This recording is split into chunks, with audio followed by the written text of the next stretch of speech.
Okay, hello everybody. We're really excited to be going live with you. And for those of us that are hopping over from the Zoom, tonight we were doing the Handshape game, and that was really fun. We enjoyed hearing your experiences with that, and if it's something that you haven't tried yet, it's actually a really fun way to kind of build out your vocabulary and kind of learn new variations along the way as well. So tonight we're actually going to be going over lots of different tips and tricks on how to make learning sign language a little bit easier and make the process go by faster and have a little bit more fun along the way. But before we do that, I know there's been a lot of confusion as far as to the group sessions on Zoom. So we send out the link to those every week through our newsletters. So if you haven't signed up for the newsletters, we left a link for that in the description area down below. And do you mind interpreting? And also, before we get started, feel free to say hello and let us know where you're joining us from, and maybe even how long you've been learning sign language. I need your shirt, Chris. Yeah, I let my hands do the talking. We actually, we left a description, or there's a link to this shirt too down below if you want to get one for yourself. If you're curious about what? Oh, sorry. I thought you were talking to me. So let's see here. Hello, Mr. Muffin and Ellen and Mishka and Mary and Allison and let's see here, Jolie. And Van P. Julian, and glad to know that you're doing well. And we still have people joining us right now, and it's really nice to be able to see all of you. And I appreciate the comments. Your videos are really helpful. I'm glad that you've been finding our videos helpful. We really want to make them as simple and kind of straightforward as possible. And we wanted to do a little something special tonight. So if this video gets 50 likes, we're going to do a giveaway. So if we get that like count up to 50, then we'll go ahead and give away one free one-on-one session with either myself or with Johnny. And these are really great to kind of really focus on exactly what it is that maybe you're struggling with, or maybe just to build up vocabulary or help you out with maybe some more of the technical aspects of the language, or just kind of figure out what works best for you. So if you have any questions about that, feel free to let us know. And we did just finish our 7-day challenge. That was a really great experience, and we really appreciate seeing some of you that were a part of that challenge with us this evening. We do have, we're going to start rolling out some of the classes that we did to everybody that has been supporting us as VIPs. We have it set up through YouTube and also through Patreon. So if you're signed up as a VIP on any of those platforms, we're going to be putting out some of the classes that we've been doing this past week and making them available to everybody through the VIPs. And I'm also going to change, we're going to make the courses a bit more accessible. So far, we've done 3 courses. We've done a boot camp, we've done a crash course, and we just wrapped up the challenge. And so it hasn't been updated yet, but we're going to make a tier to where if you sign up for, I think it's going to be $9.99, and then you just have access to every course that we have already done, and you'll have access to the resources and the classes and the challenges and everything that goes into those courses. Leslie, why get that count up, people? I'm looking at it right now, and it looks like we're at 24, so we're already halfway there, so that's great. Mishka says likes. Hello from Florida. What's VIP? So on YouTube and also on Patreon, we have various tier levels. We have one that's set up at just $2 a month, and that's just as a support. And you get little perks here and there, like discounts and early access to our videos. But it's kind of a way for just to be supported, because it's like doing this content and producing things. There is a cost behind it, and so it does cost us a decent amount to produce this kind of content. So we really do appreciate everybody that has been able to support us through that platform. We have another one that's at $5 right now. That's VIP, and so VIP, we have already like 30 or more videos that are exclusive. So those include workshops. It includes exclusive videos where we have group sessions and we have those recordings that are available, question and answers, and just a lot of just bonus content just to show our appreciation for everybody that has been able to support us over this past year. Is Patreon an app or a website? It's both. So Patreon is basically a platform where you can go and support creators that you really feel like you benefited and kind of contribute back. So like I know Johnny, she's actually a patron to a few creators herself. Who are the two people that? Oh, you know what? So you should talk about that deaf artist. So I am a Patreon for two different people. One of them is her name has slipped my mind, but her website is 58 Creativity, and she's a deaf artist, and she makes like all kinds of really cool things. So I'll show you. Where's my stuff? That should be in that pile over there. My desk looks like a bomb went off because, well, technically it kind of did because, you know, working from home and like the end of the world. And looks like Paige knocked over a books back there too. All the hoopla that comes with that. But she does a lot of really amazing things. And I absolutely love it. Let me grab some of the stuff that I have. I have more. I don't know what happened to my calendar, which kind of makes me a little upset because I just got my calendar and I've been waiting a while for it. Should be over there. Probably is, but like I said, if you guys haven't seen my wait. Hold on. I think she found it. No, I didn't find my calendar, but I found my other card that I wanted. So she's super cool. Brittany Castle, that's her name, only because I saw it on my book. But so she makes like these cards. So like, I'm not good with the camera thing. Oh, can you see it? It says miss you, and it's signed miss you. And so they're blank on the inside, especially right now during COVID. I'm like, these are really cool because I have a lot of deaf friends who I think would really like benefit and like really enjoy that. Seeing that, they'd be like, what? Because it's tailored to them. It's not just some Hallmark card that has, you know, English words or whatever, but this is like for them, and it's signed. It's amazing. And another friend of mine, she's hearing, but she's involved in sign language. She recently had a baby. So I bought this from her as well. And it looks like, stupid camera, like this. So you have the adult, I love you, plus a little tiny baby, I love you. So cute. Oh my God. It's also a card, and it opens like this. Love her stuff.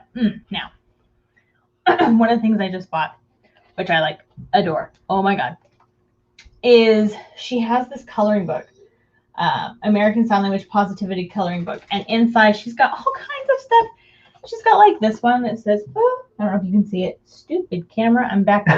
You are worthy. And it's just like so many neat things. And it's like all in sign language and super cool. So I'm a Patreon for her. And then I'm also a Patreon for somebody else, but it has nothing to do with sign language. It's my in the future, I plan on getting a bird, believe it or not. Which he's like, one day, no time soon. But I'm one of those, like, before I do something, I like to really plan it out and know what I'm doing. I did the same thing before I got my golden retriever. I was like, so I support this woman. She has like this whole like channel, her and her husband. They're like super intense, really cool people who have like birds and stuff and stuff. But anyways, but that's kind of what that is. Don't get me started on stuff. This is what happens. I talk, don't ask. Anyways, but yeah, so super cool. There is a question on there. Up here? Scroll up, because everybody should go up. Where'd it go? There it is, right there. Back to the topic at hand. Is it better to sign? See, we'll go. Is it better to sign ASL, PSE, or C sign? Now, this is a hot topic for some because there's a lot of differing opinions out there for it. I'm going to tell you, depending on where you're learning, if you're learning from a college, they're going to be ASL. There's nothing wrong with that. But I'm going to tell you, because you know that there's a variety there, right? ASL, PSE, and C sign. C sign is not used as much anymore. A lot of the older deaf will use it. Back from the 60s, 70s, they'll tend to use it. And then we have PSE, which if you don't know what PSE is, it's ASL signs, but in English grammar format. And then ASL is ASL in ASL grammar. And I'm going to tell you there's no one right way to sign, mainly because I'm sure a lot of you who have been with us a while have heard me tell this story, but when we first learned sign language, we learned ASL, and it was strict. I mean, like, you either signed ASL or you didn't sign at all. That's just how we were taught. So when I became an interpreter, or when we both became an interpreter, we interpreted that way. And where we were from, it was expected of us to be ASL. But when we moved to Central California, to the area that we're in, it was different. Some of my clients couldn't understand me. And I thought, oh my God, have I been like a horrible interpreter all this time and like nobody ever told me? And my boss sat down with me and she says, no, that's not no. She said, the problem is you are not flexible in the way you sign. You sign ASL and there's no wiggle room for you. She goes, you need to learn to sign more PSC or more C sign because not all deaf people sign the same. And I was like, oh, that was new for me. So I was like, okay, so I had to learn to be flexible and to be able to bounce back and forth, to be ASL or to be PSE, depending on who I was talking to. At the end of the day, as long as you're trying to communicate, they're going to help you know where they are. And you can kind of, if you start talking to somebody, and this is what I had to do initially before I learned to just kind of bounce between the two. If I watched my client sign, I could figure out if they were ASL or PSE. And then I would kind of know where to go.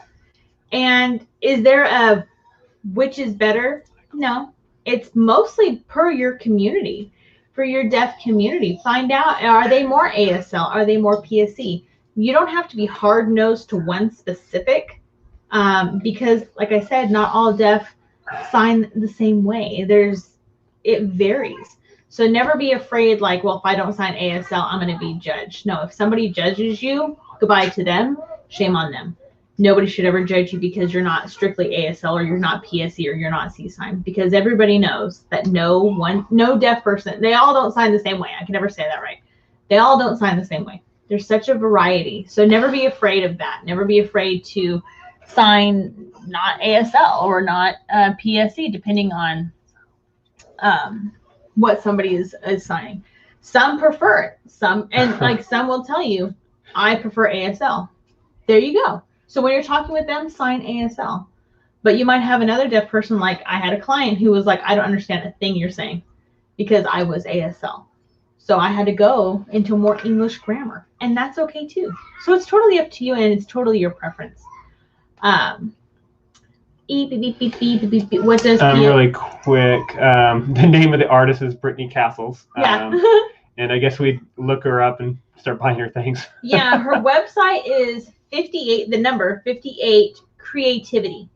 Super cool. Like, yeah, totally look her. She's got all kinds of stuff. She's got stickers. She's got 58creativity.com. Yeah. Okay, I'm just gonna go ahead and throw it up in the chat. She's got all kinds of stuff. Calendars, posters, flashcards. Oh, she's so cute. Oh my God, I love it. But anyways.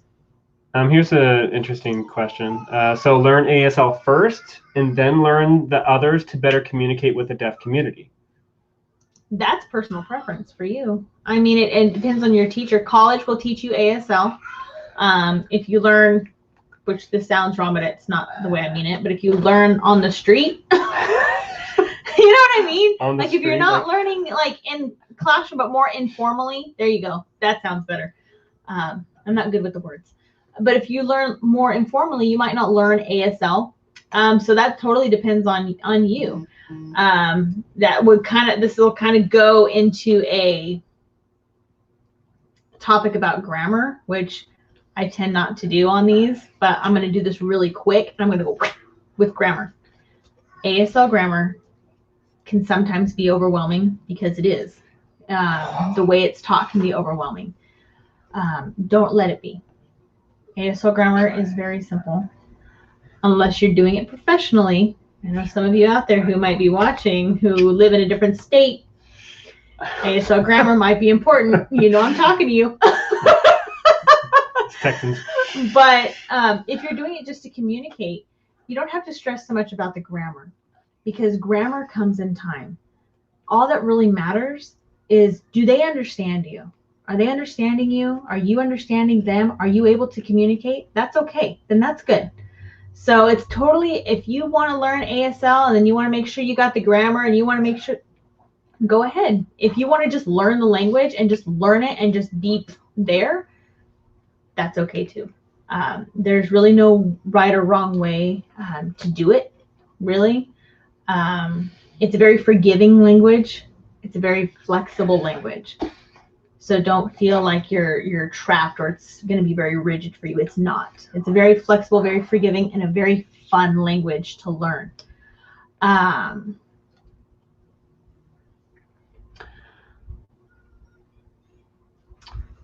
Oh, I thought I saw something and now it's gone. She picked 58 creativity because signing 58 is like discover. So it's discover creativity. That kind of reminds me of, this is probably showing our age a little bit, but so remember the flip phones and how you would text, and like this is like where LOL and OMG and all those like little acronyms came from. Oh my God. Because it was, you know, you would sit there with like the number 7 and go tap, tap, tap T, go to the number 2 and go tap, tap, tap B. So Def had their own lingo. They had their own. And so one of them was 258. So they would text each other, you know, 258, and that was for very interesting. And so it's based off of kind of how the sign looks, right? 2 for very interesting, starts with 5s, ends with 8s. Very interesting.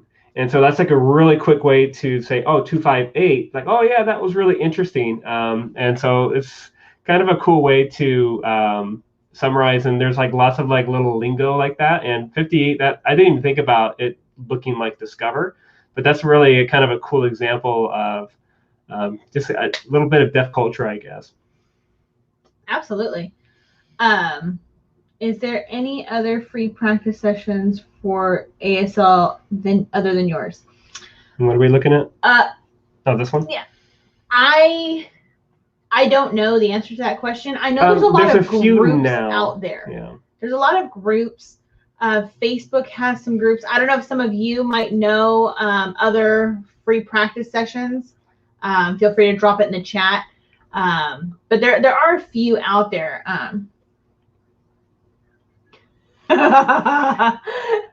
You think you're showing your age, Chris? I don't even have a cell phone. So you gotta be careful saying stuff. It's true. You're not that old. Not like your brother. Sometimes it feels old. His brother just turned 40 like last week, and so it's kind of been one of those moments for us. It's like, yeah, we've been having the best time. Anyways,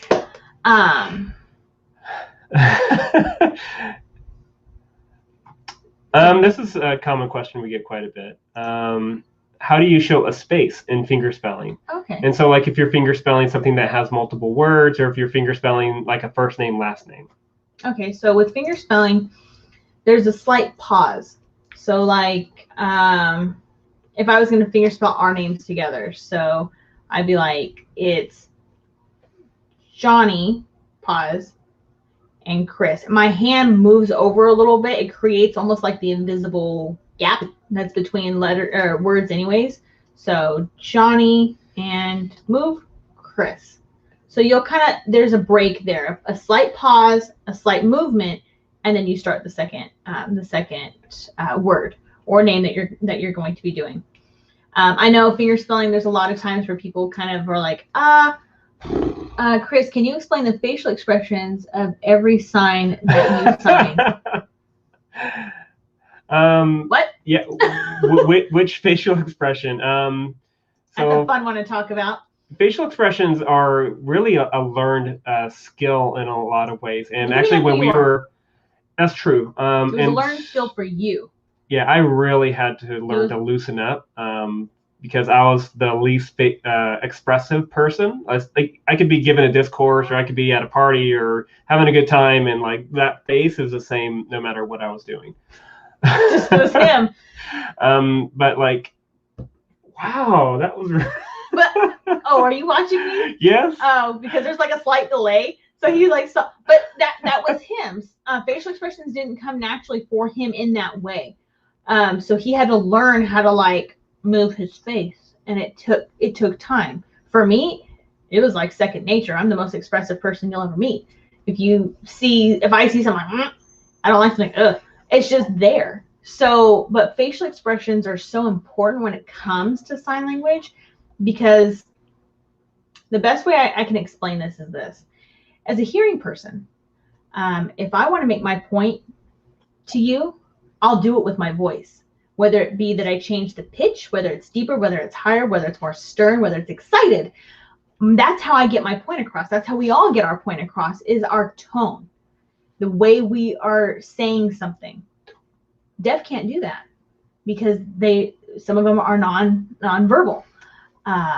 So how they get their point across is all right here. This is their tone, their expression, the way they make their point. So you can see how they feel based on, and you know how for hearing people, you can hear the sarcasm in my voice or the tone, or if it's like, there's all these little tiny things that we do, these modulations with our voice that mean different things. Well, facial expressions do the exact same thing. And sometimes it takes time and practice to learn it, but they do the exact same thing for everybody, for the deaf, because if they need to get a point across, whether maybe they are being sarcastic to you, you're going to see it the way that they sign it, because there's going to be a little in there, or some sort of way that's indicating that they're being sarcastic. Or if they're excited, it's going to see it. Their eyebrows are up, their eyes are big, and they're super expressive. If they're angry, you're going to tell, because those eyebrows are going in, the head goes down, and you're going to see it. There might be a little lip thing going on. There can be all kinds of stuff going on there. So facial expressions are so vital when communicating with the deaf. Otherwise, they don't know what you mean, because they don't know, are you happy? Are you sad? Is this important? Is it not important? What's going on if we have no facial expressions? So it's almost like listening to a monotone speaker give a lecture. I can't do it. I've tried to give an example of doing it, but I physically, it's like impossible. But you've all heard what a monotone speaker, where you're like, oh my God, I can't even with this person. Yeah, I can't even with this person right now. I don't want to listen to them. It's the same thing when a deaf person has to watch a monotone signer, a non-expressive signer. It's like painful. And it does take time, especially when we're first learning. We're so caught up in what we're signing that we kind of get that deer in the headlights look, and we're like, and I'm really thinking hard about what I'm saying because I don't want to mess it up. But then I realize I'm not doing any facial expressions. And so then you're like, oh crap. It comes with time. If you're just learning the language, I really encourage you to work on it now. Because if you can get that rooted in the beginning, then everything else will come better, especially you learning the language, because if they're having a hard time understanding your signs, they might be able to pick it up from your face. And that's what helped me when we were first learning. My face was like always on par, like you always knew. So when I was struggling to communicate, it was always there. Like they were like, oh, they could kind of pick it up from my face. Yes, absolutely. Ellen Thomas says, practice in front of a mirror when you're brushing your teeth, washing your face, etc. Yes, practice. You can Google them, emotions, and you'll see these pictures, these like cartoon pictures of different, like 70 different emotions. Every picture, the face is different. Even if it's just slightly different, it's different. Practice those faces, because when you're signing, and it'll come, but when you're signing, you're going to want to implement those expressions to make your point. How can you accurately express with your face with a mask on? That's a challenge right now, especially for a lot of interpreters who work in the schools, or even just regular interpreters, or just talking with people. So there's a few things that are out right now. There are masks that have the clear piece right here. I've noticed a lot.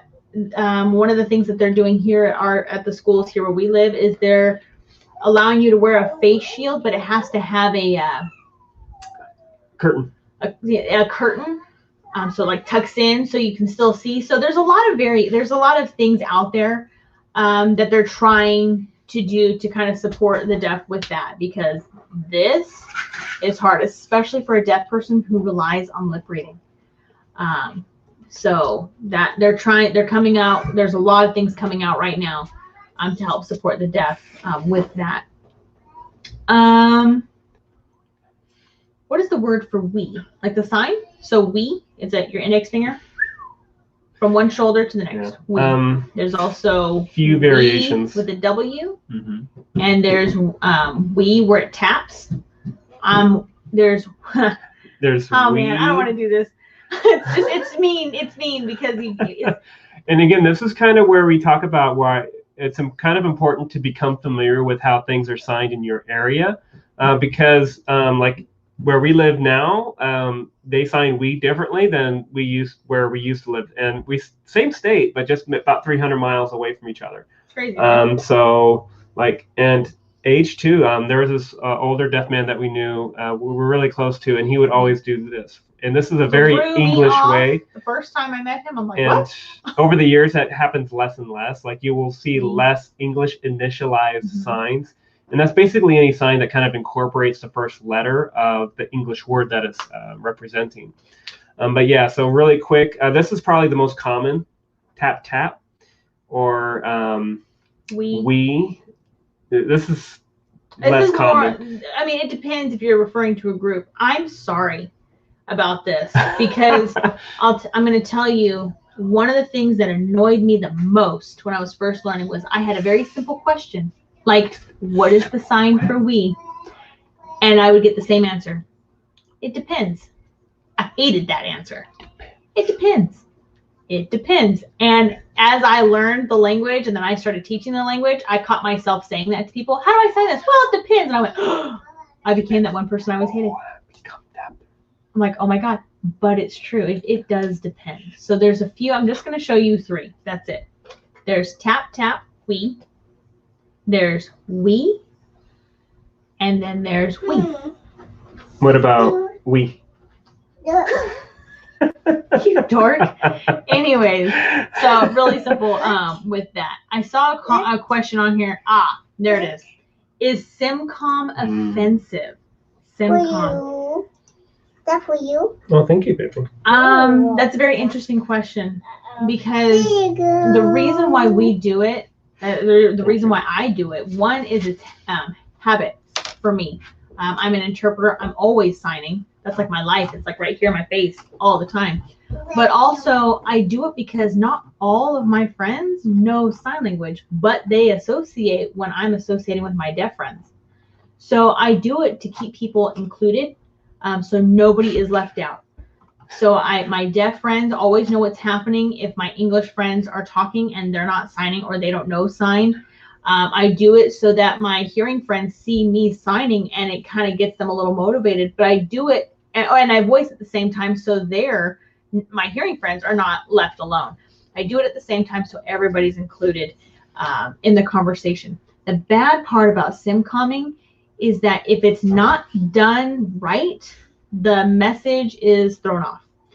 And it is a skill that does take time. Not everybody can do it. My mom hates doing it. She doesn't like doing it. She's not good at it. It's just, what is happening? Shadow, good down. It's just one of those things that I spent a lot of time like practicing it so I could be really good at doing it because I have those gatherings where I have some of my friends are hearing, some of my friends are deaf, and they don't always know how to communicate with each other, so I'm there. So it kind of depends. You'll have some deaf who will tell you, I don't like it, stop. Okay, that's fine. Others who prefer it, they're like, that's cool, I like everybody being included, go ahead. It's a preference, so it just kind of depends on, like, know your audience, if they like it or if they don't. SimComming.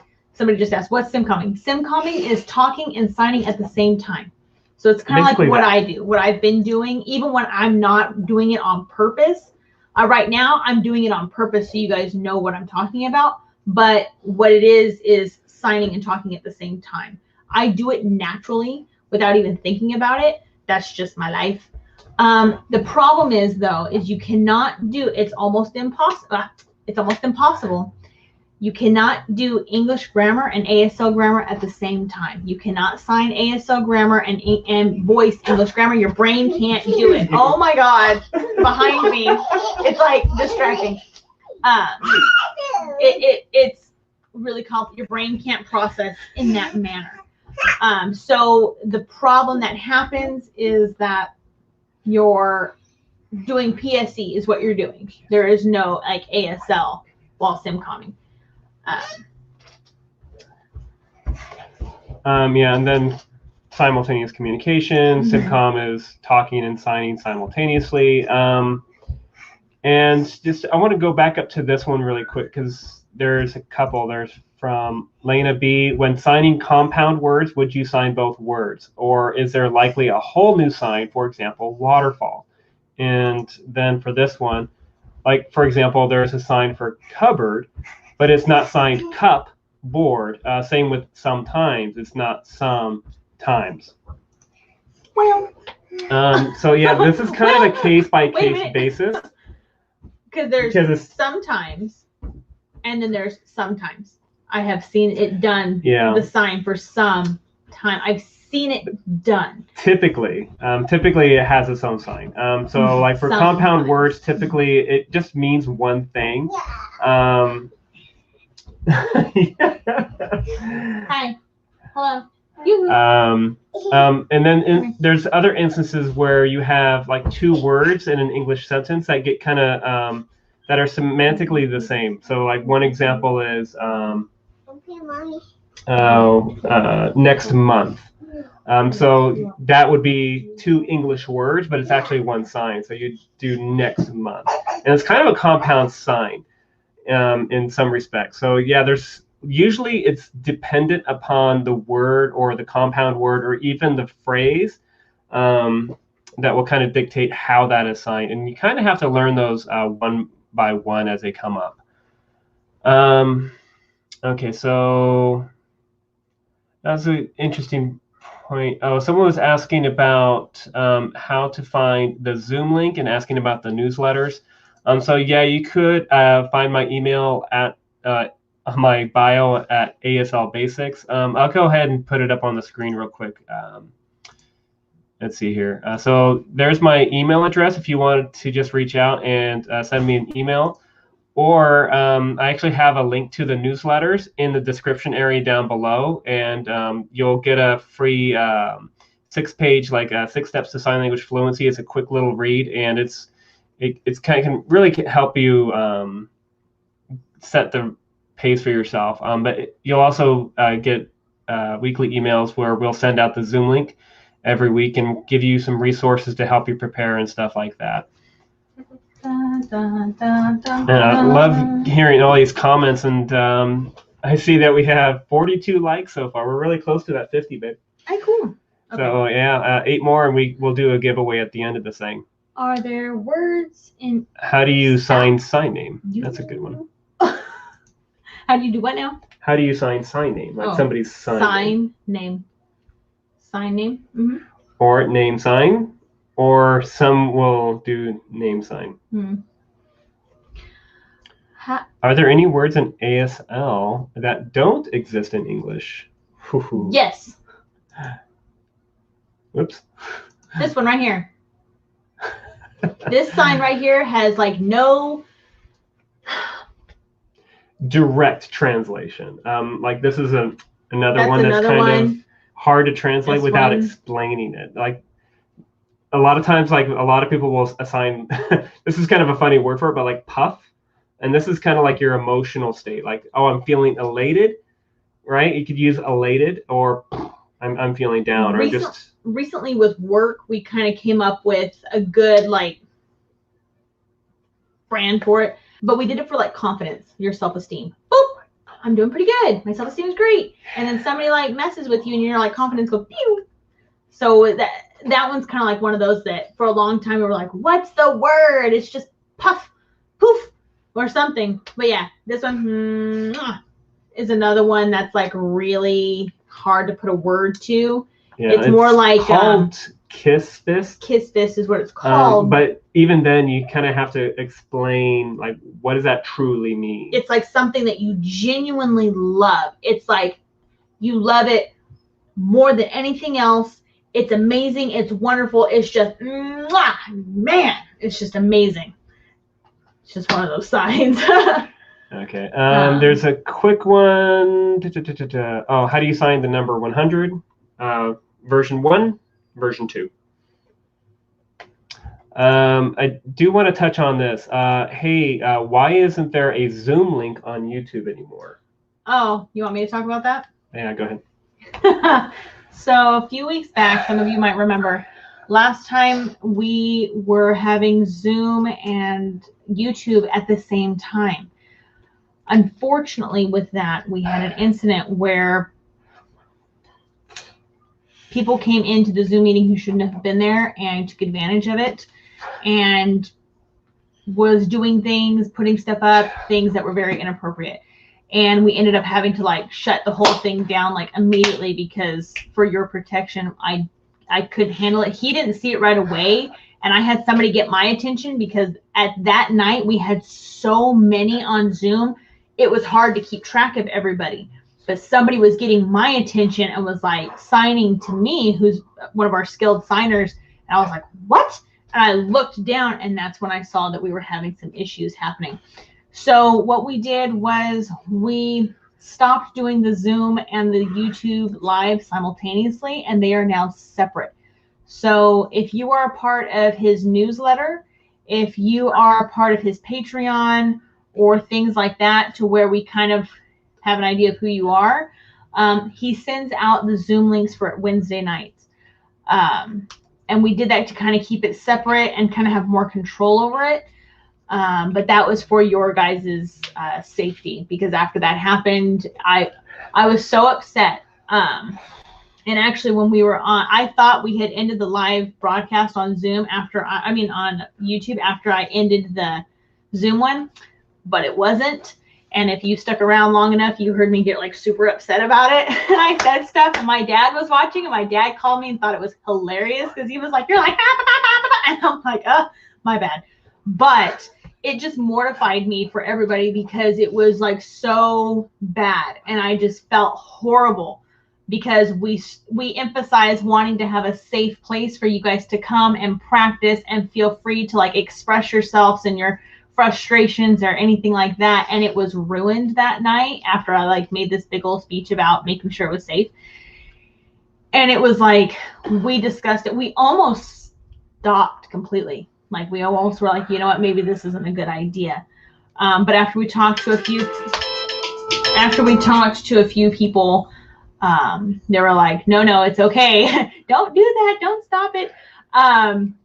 But like that, because that's never happened to us before. And since everything's gone on Zoom, they were like, this happens to so many people. It's not just you guys. We decided to keep it going, but we separated it.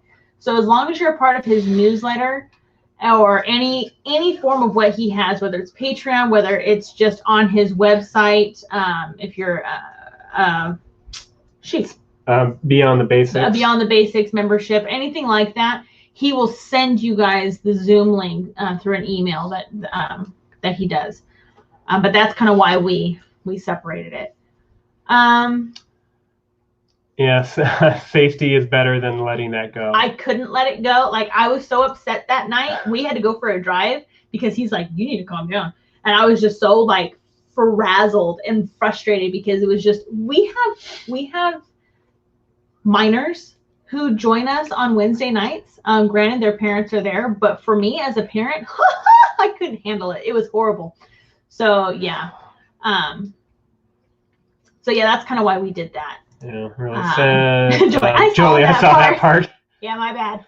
And Chris was like, we're still live. And I'm like, oh, bye guys, click. And then afterwards I'm like, yeah, it was like, yeah. Yeah, that is horrible, but for the safety, it's for the best. Yeah. Yeah. So like I know it's a little less convenient to kind of get into the Zoom practice sessions, but like we really wanted that to be a safe place, not only like a judgment-free zone, but also, you know, we don't want anybody in there that's going to be causing any kind of trouble or showing any inappropriate things. And so like, we really want that to be a safe environment. So that's why we really wanted to go ahead and put up as many safeguards as possible. Really quick, this is about name signs again. Leslie's talking about there has been some controversy around the sign name for Joe Biden.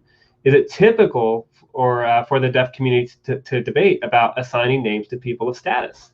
Yes. Yeah.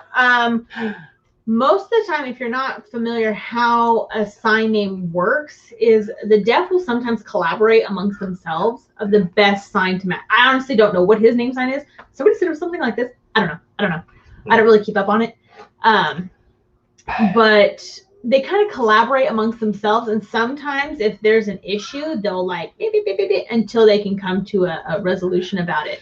That happened with a friend of ours. There was an argument about her name sign, and it was like, and I'm like, wow, like between like 4 deaf, they were like, no, that's dumb, we're not doing that one, and they're like, oh, offended. And it was just, it's one of those things. But that's something that they do. That is one of the things as a deaf person is their right to name somebody, their like name sign to like, shh, that's you. That's what they do. So that's kind of like between them. So hearing, do not get involved in that, because that's not, at the end of the day, that's not our culture. That's not, we're not born into that. That is them. That is what they do. They will name somebody. What is your favorite quote, and how would you sign it if you don't mind sharing? Favorite quote. Oh, there it is. What? Oh man, you have so many quotes. Well, wait, what are we talking about? Oh, like inspirational quotes, like inspirational or quotes, just like or movie like quotes. Funny quotes, because there's all kinds of stuff. I quote all the time. That's like my life. Like movie quotes all day. Oh, every day. movie queen. I like love doing that. So anyways, let us know which one you're talking about. We'll come back to it. My favorite inspirational quote is by Henry Ford, and it's Knew it. whether you think you're right or whether you think you can or you think you can't, you're right. And that's like, I can go on and on about mindset, but a lot of times we convince ourselves that we can't do something, and therefore we actually, we convince ourselves that we can't, so we won't. However, if we really believe in ourselves and we really understand like we can actually learn something new, whether it's easy or difficult, we can. So if we have that right mindset, and this is really true to sign language. If you tell yourself, I'm not a language person, you're not going to learn a new language, because you've already kind of decided that you can't. But if you kind of go into it with more of a growth mindset and more positive outlook, then you're like, oh, you know what, this is really hard. But given it enough time and energy and resources, like I can do this. And if you have that kind of mindset, then you really can do anything that you put your mind to. Elon Musk was really famous for saying, or not famous, but like he recently said that if you want to become an expert in anything, read enough books. And this is like, he's a really good example of that. Like, he was not a car engineer, he was not a rocket scientist, but he read and read and read, a lot of books in order to become familiar with it. And look what he's done with that. He's made Tesla, he's made Solar City, he's made SpaceX, and he's really done a lot of good in the long run, just because he decided, like, I'm going to read up on this. And all of us are really that same way. Thanks for keeping an eye on that. 52 likes now. Snap. 52. So before we end it tonight, we will give away a one-on-one session with your choice of either myself or Johnny. But let's go ahead and see if we can tackle some more of these questions really quick before we end it for the night. Am I late? Am I late? So we're at 44 minutes, but we're still going. So welcome. Talking about the practice sessions. Zoom 5 to 5:45, and then YouTube is at 5:45, and this is Pacific time. So Eastern time, it's 8 to 8:45 for the group session, and then it's 8:45 to whenever we end for the YouTube live streams. And really enjoy hearing so many comments and getting so many questions from everybody. Like I had a whole outline over here, and it's just kind of sitting on the side. But like I really enjoyed being able to interact with everybody like this too. So keep the questions coming. If I missed your question, or if both of us missed your question, feel free to go ahead and type it again really quick, and we'll try to get to it. There's like a lot of like comments. And for me, I'm trying to sign and read it at the same time. So you'll notice like all of a sudden I'll go blank face, which I tell you guys not to do. And I'm like, what is that? And I'm like trying to read it. Overkill fan. Oh my God. Hey. Hey. Hey, Kayla. Thank you for... Oh, I lost it. Thank you for the channel. So glad I found you. I'm glad you can join us at Courage 4.4. What books do you recommend when teaching an ASL class? Yeah, that can be a dicey one. There's lots of like one of the go-to books. You grab that green one right there. It's right next to linguistics. Which green one? There's like 5 of them in there. And go ahead and pull out Master ASL. Okay, so if you're watching this on the replay, I'll be sure to add some links in the description for these. This has been a go-to for a lot of years. I'm not sure how many ASL classes still use this. American Sign Language, and it's often referred to as the Green Book for obvious reasons. But this is a student's text, and it's units 1 through 9. Let me check the date on this, though. This might be a little outdated. 1980. So anytime that you are looking into sign language books, and like we have another dictionary from something Buttersworth, and it was from like the early 90s, and perusing through some of these dictionaries. This one's 2000. And understand sign language changes and adapts really, really quickly. And if you haven't seen it, there's an interview I did with Sandy Heron, and she was kind of talking about how sign language changed when she kind of took a hiatus from interpreting. And so she took a hiatus prior to the internet boom in the 2000s. And then she came back into it, and she's like, oh man, I have to learn all these new signs. Yeah, so this one's, it's a good memory aid. But again, this is from, I think, 1992. First printed in 87. And so you have to be kind of careful with anything that's of that era, because you're going to find a lot of C signs, which again are still used within the deaf community. But yeah, just know that a lot of those signs aren't used as much anymore. But this one is actually really nice too. This isn't so much a dictionary, but this is kind of a good, let's see if we can get the lighting on this, Master ASL, and it's fingerspelling, numbers, and glossing. And so like one of the questions I get a lot is like, what do I do with double letters? Or what do I do if I have a space in between 2 words? This goes into really great detail about kind of the more technical aspects of fingerspelling and numbers too. Like if you probably notice, like in counting videos, you'll see 1, 2, 3, 4, 5, right? With the palm facing you.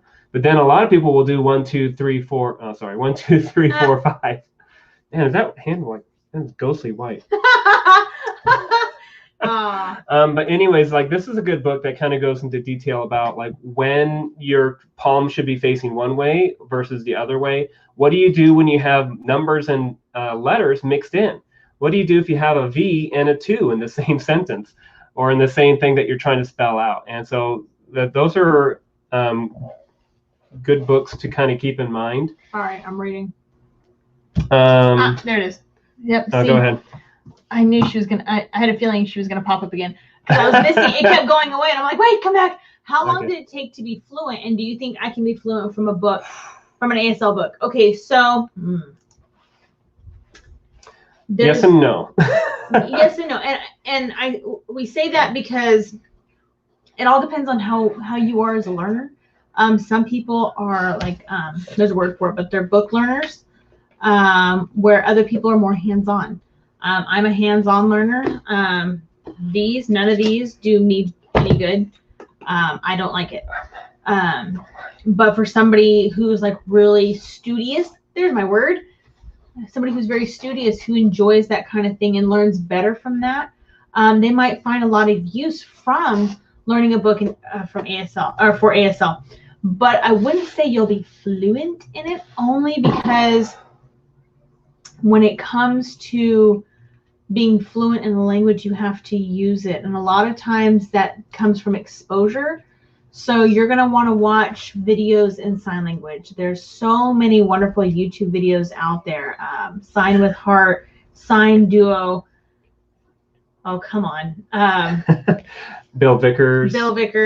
ASL Meredith. ASL that. Daily Moth. ASL thank that. you. I don't know why my brain was like, nope, only 2 tonight. That's all you get. But there's so many wonderful YouTube videos out there that you can watch. And it's all about finding what best matches you. Maybe you might watch ASL that and you're like, I don't think that's for me, but you like Sign Duo. Or you don't like Sign Duo, but you like ASL Meredith. So it's all about finding what best works for you and then putting into practice what you learn. By putting into practice what you're learning is what's really going to help you become fluent and the amount of time you spend on it.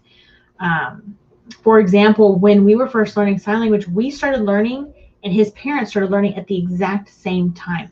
Now, his mom would get really frustrated because she felt that we were progressing so much faster in the language than they were. And she said it was because of their age. That wasn't the case. We spent more time in the language than they did. We were with our instructors all the time because we were friends with them outside of the teaching environment. We had deaf friends. Their deaf friends would come over. We had no choice. It was either sign or be left out. And so we put so much time. Don't do it. Don't do it, man. Almost had the cat just kind of walk across the keyboard. Well, yeah, we're not going to get into don't touch that laptop. But that we spent so much time and energy in the language, we became fluent very quickly. Where they didn't dedicate as much time to it like we did, so it took them a little longer. But it had nothing to do with age per se. It's all about how much time and energy you spend putting into it. So if you like doing it from a book and you're a studious learner like that, by all means. But you're definitely going to want to expose yourself to it by watching somebody, watching the deaf sign, because like we were talking about before, not all deaf people sign the same. So what you find in a book might not be what you actually see in the real world, because there's variations to signs. So really trying to expose yourself to it is one of the best things that you can do. Thoughts on the Netflix show Defu? I have not seen it, but I've heard great things about it. Yeah, well, we're going to watch it pretty soon. Yeah, but I've heard really great things about it. I personally haven't seen it. Maybe you guys have. If you have and you liked it, drop it in the chat. Really quick, hello, need help. I'm level 1 student having challenges with receptive skills and need a partner, please. Okay. So like one of the things that we really wanted to accomplish, and this is kind of why we started doing the Zoom practice sessions at the beginning of the pandemic, is to really enable people to come together and practice what they know, but to find practice partners too. And sometimes we just kind of have to put ourselves out there a little bit and start networking with others. And if you're more than welcome to join our sessions. We typically have about 40-50 people joining on the Wednesday night sessions. And not only are they great places to practice, but it's a really great place to network. And even here, like if you're in the YouTube comments and you find somebody that you maybe are at the same level, feel free to go ahead and reach out and say, hey, would you like to practice? Networking is a really huge part of it, because if we're not using the language, we're going to have a really, really hard time using the language, right? It's a skill. So, if you want to become good at driving, you got to put a lot of hours into it. If you want to become skilled at teaching, you're going to have to put a lot of hours into it. And same thing with sign language. If you want to become skilled at sign language, we just have to put the time into it and really use what we've been learning along the way. And finding a practice partner can be a really beneficial in that regard. Mm-hmm. And with your yeah, no, I'm gonna leave it at that. Otherwise, it's gonna make me go. Let's see here. What is your email address? Okay, so I'll put it up one more time right here. Email address. Chris at ASLbasics.com. That was quick. Sorry. Um, I like to watch YouTubers of ASL of children's picture books. Yeah, there's quite a few of them, and I actually use a lot of these with my younger students. And I really like the ones, and I think I'm going to do one pretty soon for our children's book back there. But anyways, they'll have like a little animated movie of the book, and then so the kids can have the words and they can see the pictures and the animation. You can kind of keep it engaging, but then they have a signer right next to it. And those are really great to watch. You can just type in ASL stories or ASL children's books, and they'll start popping up at the top. And so yeah, go ahead and check out a few of those. Right here. Please include member ID in the email. This is the second week I've been able to join in. Sorry, Janice. I know I've gotten that from like two or three people. No. Give it to mommy. That's a horrible That's sound. a terrible dog toy. Hey. Wow. You ready to But interpret? yeah, we'll make sure that we incorporate that into the next email. She stole my chair. Where did it go? Where did it go? Where did it go? Where did it go? Should you find a practice partner above your level or at your level? That's a really good question. Really, because it's good to have somebody at your level, but it's also good to have somebody just a little bit above it, because they're able to help you, and it kind of keeps you progressing in the language. You don't stagnate.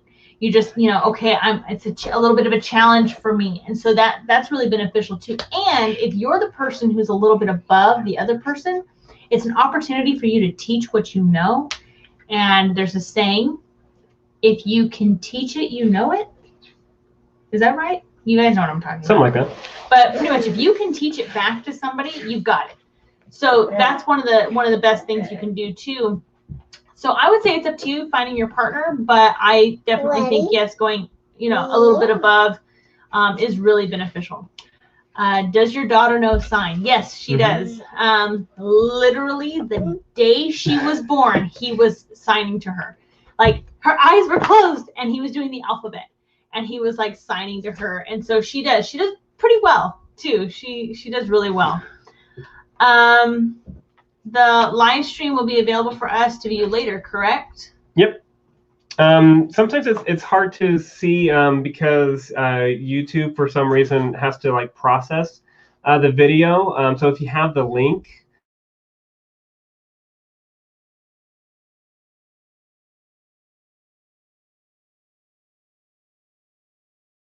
it's on chugging on their end. Okay, good. So hopefully that freeze up didn't. Well, let me know. Did it freeze on your end? There's something. Oh yes, we do still sign to her now. Yes. She's still progressing in the language too. But there's a rats. Where did it go? There was a question. Oh, it wasn't a question. It was a statement. This statement right here. Which one? That one. Okay. I really want to learn ASL because I got a new job as a cashier, and there's one customer I had who is deaf, and I couldn't talk to him, and I felt terrible. The reason why I picked your comment and why it stood out to me was because I've used that as an example many times when I help people with learning the language. Because, man, she stole my chair. She's fine. Because I'm reading. You're reading? Yeah. Okay. Thought going. Oh, a lot of times when we're first learning the language, we get overwhelmed because we're like, where do we start? What do we do? There's so much I need to learn. But this is a wonderful example. Unless you plan on doing this professionally, unless you plan on being an interpreter, you don't have to know everything under the sun. We do. I do. He does. But if that's not your goal in life, you don't have to worry about all the other things that don't matter. Right now, you have your why you're wanting to learn sign language. And that's vital. That's important because that's going to keep you motivated when you're feeling discouraged. Your why is because you want to communicate with a deaf customer who comes into your store. So my advice to you is this. Learn what's important for your situation.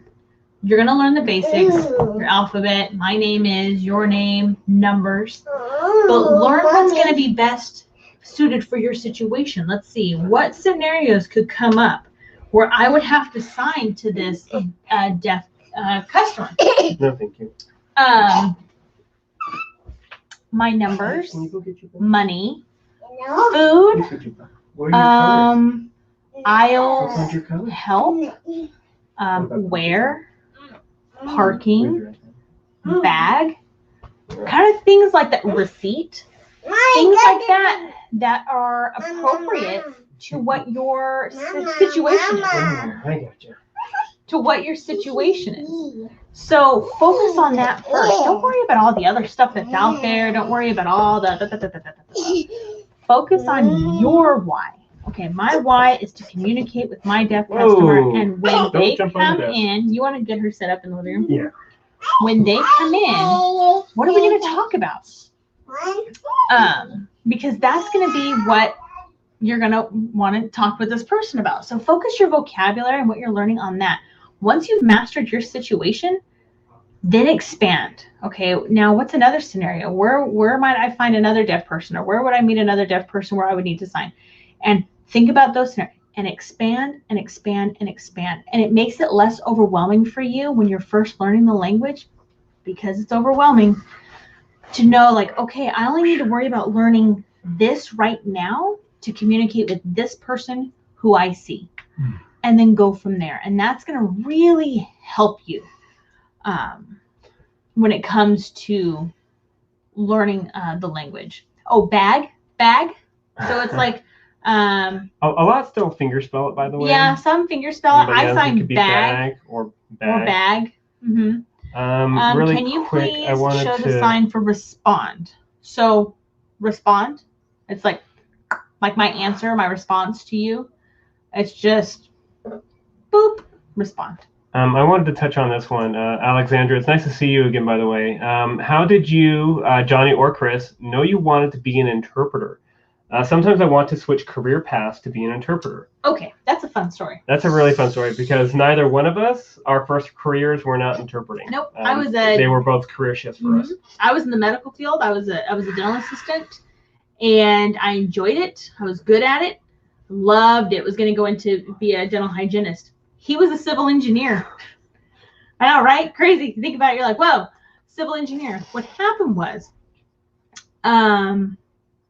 the company I worked for a private practice, and they shut down, and so I was out of a job. So I went to work for his family business because they're all civil engineers, and they have this massive company in Southern California. So I went to go work for them. That's cool. That's where he worked. And he didn't like being a civil engineer. He did it because it was like the family trade. It's like, all right, my dad does it, I'll do it, whatever. But he didn't enjoy it. His brother got out of it years ago, and he is the head tech department guy at the college in Palm Springs. So he's responsible for all the technology for the DSPs, the students with disabilities. Well, one day he reached out to us and he said, hey, we need interpreters. And I said, hey, good for you. And he goes, no, you guys should come and apply. I said, dude, I'm not an interpreter.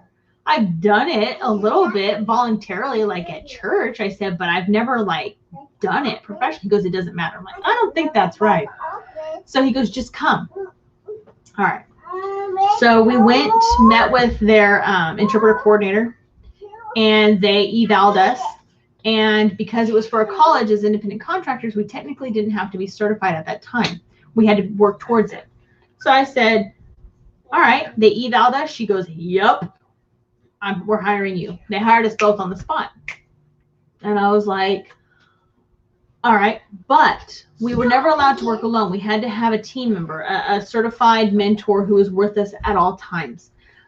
This was for obvious reasons. So after that, we kind of got a better taste for interpreting. We interpreted at the college and enjoyed it. He really enjoyed it. He liked interpreting all the crazy classes, like the photography classes, and like they say all this like crazy terminology. I liked it, but I didn't find my true calling with interpreting until we moved. And we started working for the interpreting agency that we work for now, and they put me out in the community, and I was a medical interpreter. oh, that was fun. And that's where I thrive right now. We're both certified. We got certified, years ago. And that's kind of what led us to it. It wasn't like something we had planned on doing, but we almost fell into it. I enjoy it. I enjoy interpreting. Not education. I don't like education. I don't like it. I just don't like it. He loves education, but he's like that. He's a natural teacher anyways. So that's what he does. He's studied linguistics. He's done. So for him, teaching is natural. Me, because I already had experience somewhat in the medical field, that's where, I thrived because I'm like, my people. So I already knew these things and this terminology and in the hospitals and emergency rooms and stuff. And you see all kinds of crazy stuff, but I'm used to it. So me, I was like, sweet. So that's kind of where I fell in love with interpreting, was after we moved. And we moved here and we got to find our niche with interpreting. So it's up to you on if it's a career you want. I will tell people this though, mainly because there's a misconception when it comes to this. Just because you can sign doesn't make you an interpreter. It kind of falls in line with just because you can drive a car doesn't make you a mechanic. It is a learned skill. It is not the same as having a conversation with somebody. To interpret is totally different. It's a very serious job, and depending on what you're doing, can be very, not dangerous is not the right word, but it can be. It can be, but I mean, it's one of those that your client's life is in your hands, because if you mess up because you misunderstood them, that's on you. And so I tell people it's not the same. This and this are totally different. Your brain processes the information differently. The way it's presented back out to them is differently. The way you perceive it and then give it to them. It's as much as I love interpreting, I stress that to people that it's not the same as this kind of conversation. It's a lot. I enjoy it. And if that's a career you want to go to, absolutely. I know it's like, oh my gosh, you got like all super serious right now. But my job right now, I'm the lead interpreter. I train all of my interpreters. And so I kind of like emphasize this on them. And for those who are wanting to make interpreting a profession as well, because it is a very serious job, because you're providing this communication for somebody, or you're providing them, like with what Chris does, education. So it's really important. Do you find it hard as a medical interpreter to not ask more than the patient has asked? Yes. Yeah. Because a lot of times I'm like, you need to ask a little more in detail about what's going on here. But that's where training comes in, to just, I'm just an interpreter. I would love to put my 2 cents in here, but I can't. And that comes with training too, because for someone like me, I'm like wait a minute. I'm like a outspoken person, as you can tell. Like I'm just like, so it took me a while to learn how to keep myself in my role. And it is hard. And it's really hard when you see your deaf client get taken advantage of. Because again, my role. It's happened. I've seen it happen. It's sad. It's sad to watch, but staying in your role is one of the things that we as interpreters have to do. We're not advocates. We are educators sometimes, depending on the situation, but that's about it. But yeah, it's really hard. What is the sign for video? Video? Yeah, there's a couple ones. Video? Yeah, if it's just video? Like a default, yeah. In addition to video, this one too, like for like movie or movie. Mm-hmm. Sorry, I probably should get rid of that. I'm like, that's not the question that was asked. Oh, did I click something else? You clicked on, how did you guys get into ASL and Defu? What is the sign Sorry, for what video? is the sign for video? Anyways, when did you really start to understand what a person was signing? Did it take months? Initially, yeah. I would say it takes about 6 months to really understand what's going on. You'll pick up signs here and there. You're like, I got this, I got this, I got that. Don't know what that was. Moving on. I got this. But I would say it takes about 6 months before you're like, okay, I think I'm getting into the rhythm of what's happening here. I'm like, okay. And then by a year, you're able to like express yourself a little better and really understand what's going on. Okay. I know, we'll go on and on. We are going to have to pick somebody. I was just going to say. So it looks like we have a lot of people to choose from, and I want to go ahead. We're going to say your name and put your name. Can we put their name up on there on the doohickey? Yeah. I'm not tech, as you can see, the doohickey. And you have like 3 minutes to let us know that you're here. If we don't hear anything, then we're going to have to pick somebody else. But so remember, this giveaway is for a free one-on-one with myself or with Chris, whether it's just answering any questions that you have, or you're wanting somebody to practice with, or you're like, hey, I need help with whatever. That's why we're here. So we're going to go ahead and pick somebody here at random. Do you have somebody here at random? Because I'm like over here, I'm like, I'll just keep like going and like until we have it. Are you good? Did it go? Did it not go? Okay. Let me go ahead and type in their name. Oh, no. There it is. Okay, Linda M. Oh, yay! Linda M. What? Okay, so if you're still with us, let us know that you're still here, and then that way we can go ahead and give you all the relative information, so you can go ahead and schedule that at a time that's here, I'll do it from here. Good for you. And I see, yay, so I see you there. Go ahead and send me an email.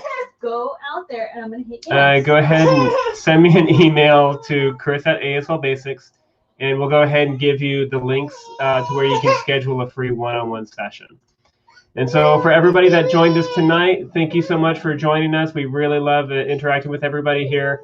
And I think we're going to have to put our daughter to bed. And any final thoughts? She forgets that I can control the TV from my phone. So she thought I was going to put it on my phone. She's like, I don't know what the TV. I'm like, give me a minute. I'm going to hit the button from my phone. Congrats. Linda, I'm here. Yay. Congrats. Okay. Did you help her? Did you say? Yes, so email us at Chris at ASL Basics, and we'll send you the links, and then you can schedule a 30-minute one-on-one session with either myself or Johnny whenever it's convenient for you. I really wish my name was Linda right now. So we will, wait, what is it? Yeah. Today's Wednesday. Okay, so we will be back next Wednesday, same time. The YouTube live will be at 5:45. Pacific time.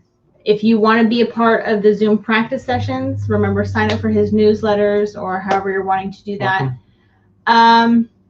But yeah, that's pretty much it. We are going to have one day, actually, in Thought Brain.